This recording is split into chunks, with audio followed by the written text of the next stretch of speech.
जैसा कि हम पहले भी बता चुके हैं, राष्ट्रीय आयु योग्यता आधारित परीक्षा कक्षा 7 पास, कक्षा 8 में जो भी बच्चे प्रवेश करते हैं, जिनके माता पिता की सालाना आय 3.5 लाख रुपया या उससे कम हो, वही बच्चे इस परीक्षा में प्रतिभाग कर सकते हैं। केंद्र सरकार की ये महत्वाकांक्षी योजना है कि जो मेधावी या प्रतिभावान बच्चे हों, सबको कम से कम 4 साल तक 9, 10, 11 और 12, ठीक है, हर महीने 1000 रुपए आपके खाते में केंद्र सरकार द्वारा, राज्य सरकार द्वारा, दोनों के सम्मिलित योगदान से ट्रांसफर किया जाएगा, जिससे कि आप पढ़ाई में उसका समुचित इस्तेमाल कर सकें। अगर 1000 रुपया महीना मिलेगा तो आप लोग बताइए, क्या आप अपनी व्यवस्था नहीं चला सकते हैं? कॉपी, कलम, कंपटीशन की किताबें, 1000 रुपए महीना कम नहीं होता है। इसमें एक विद्यार्थी अपने पढ़ाई के लिए सारी चीजें खरीद सकता है कि नहीं? अब इस परीक्षा को विभाजित किया गया है 2 भागों में। एक का नाम दिया गया है मैट और दूसरे का नाम दिया गया है सेट। सेट और मैट दोनों 90-90 प्रश्न,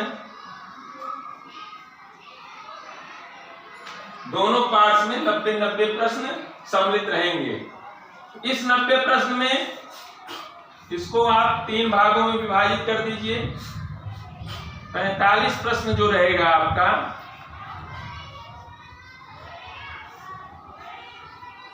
तो सामान्य मानसिक सचेतता और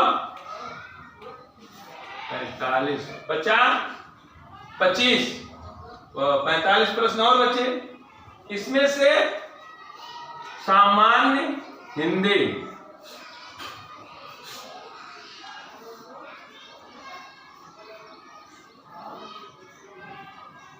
और सामान्य अंग्रेजी,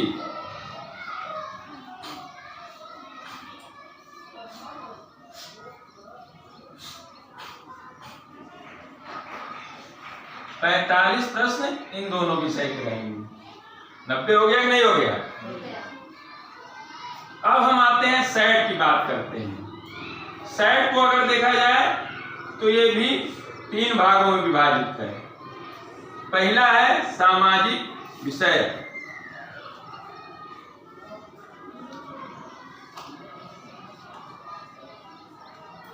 दूसरा है विज्ञान,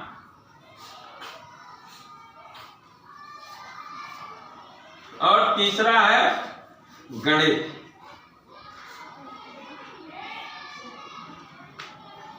सामाजिक विषय में आपका है इतिहास,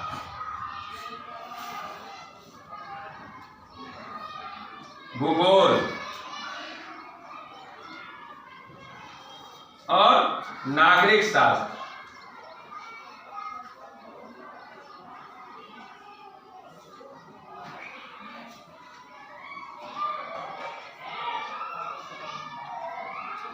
विज्ञान में आपका कक्षा 8, 9 और 10 स्तर का प्रश्न इन तीनों में सम्मिलित रहेगा।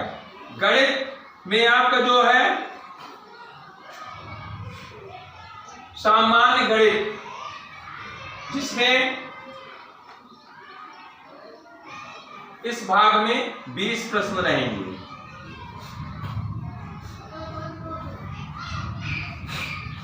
तुलनात्मक दृष्टि से देखा जाए तो यथा नामे तथा कर्मे, इसका नाम सामान्य मानसिक सचेतता ही, तीनों को अगर रखा जाए तो सामान्य रूप से अगर आप थोड़ा सा मेहनत कर लेंगे तो इस 90 में से आप पर्याप्त मात्रा में पासिंग मार्क प्राप्त कर सकते हैं। प्राप्त कर सकते हैं नहीं प्राप्त कर सकते हैं?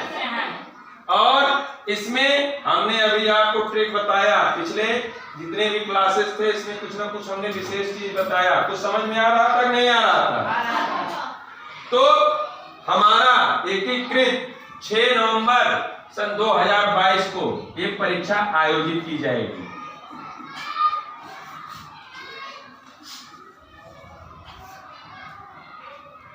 6 नवंबर सन 2022 को यह परीक्षा आयोजित की जाएगी और सेट और मैट का पेपर 2 चरणों में होगा।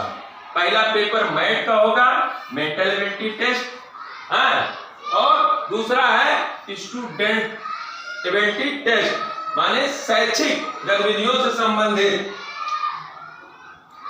टेस्ट होगा। शैक्षिक गतिविधि में आप इतिहास कितना जानते हैं, भूगोल कितना जानते हैं, नागरिक शास्त्र कितना जानते हैं, विज्ञान में किस किस से परिचित हैं, और गणित के सामान्य प्रश्नों को आप हल कर सकते हैं कि नहीं कर सकते हैं। अगर हम ईमानदारी से 5 नवंबर तक इस पे बल देंगे तो ऐसा कोई काम नहीं है जो कि असंभव हो। असंभव शब्द सिर्फ मूर्खों के शब्दकोश में होता है। किसके शब्दकोश में होता है? और असंभव वहीं तक लगता है जब तक कि हम उसको जान न लें। तो हम में क्षमता है कि नहीं है? हम आप इस परीक्षा को हल कर लेंगे कि नहीं कर लेंगे? इसको आप लोग नोट कर लीजिए। यही इसका जो है कॉम्बिनेशन है। 20 प्रश्न इसमें से रहेगा गणित से, बाकी 70 प्रश्न सामाजिक विषय और विज्ञान से संबंधित होगा। 15,000 कुछ सीटें हैं उत्तर प्रदेश का जो कोटा निर्धारित किया गया है। 15,000 से 15,200 कुछ सीटें पूरे उत्तर प्रदेश में बच्चों के लिए हैं। अब इसी 15,000 में आपको जगह बनानी है। इस परीक्षा का नाम राष्ट्रीय आय एवं योग्यता आधारित परीक्षा क्यों रखा गया? क्योंकि इसमें वो उस तबके के गरीब बच्चे सम्मिलित होंगे, जैसे कि अगर इस परीक्षा में सबको प्रतिभाग करने की छूट दे दी जाती तो जो कॉन्वेंट स्कूलों में पढ़ रहे लड़के हैं उनका दबदबा होता है कि नहीं होता इसमें? हाँ, क्योंकि उनको सारी सुविधाएं उनके माँ बाप देते हैं। और आपके पास, हमारे पास सीमित संसाधन है कि नहीं है? अब 4 दिन 5 दिन जब से हमने इसकी तैयारी शुरू करवाया है, आप लोगों को विश्वास नहीं होगा, यूट्यूब इंटरनेट की सहायता से हमने सारी चीजें खोजा और हम आपको हर क्लास में अपना बेस्ट देंगे। क्या देंगे? क्या देंगे? बेस्ट का मतलब कि जो आपको बढ़िया दिल्ली, पटना या लखनऊ में कोचिंग में बैठे बच्चे जो इस तरीके से पढ़ रहे हैं, अध्ययन कर रहे हैं, हमारे पूरे प्रयास, हमारा पूरा कोशिश ये रहेगा कि हम उस चीज को यहाँ आप लोगों के साथ शेयर करें। कैसा रहेगा? अच्छा रहेगा कि नहीं अच्छा रहेगा? अच्छा रहेगा। तो चलिए इसमें से आज हर दिन, जैसे कल हमने क्या पढ़ाया था, क्या कल हम लोग क्या सीखे थे? क्या सीखे थे? भूगोल। कुछ बातें अच्छी लगी थी पूजा की नहीं लगी थी?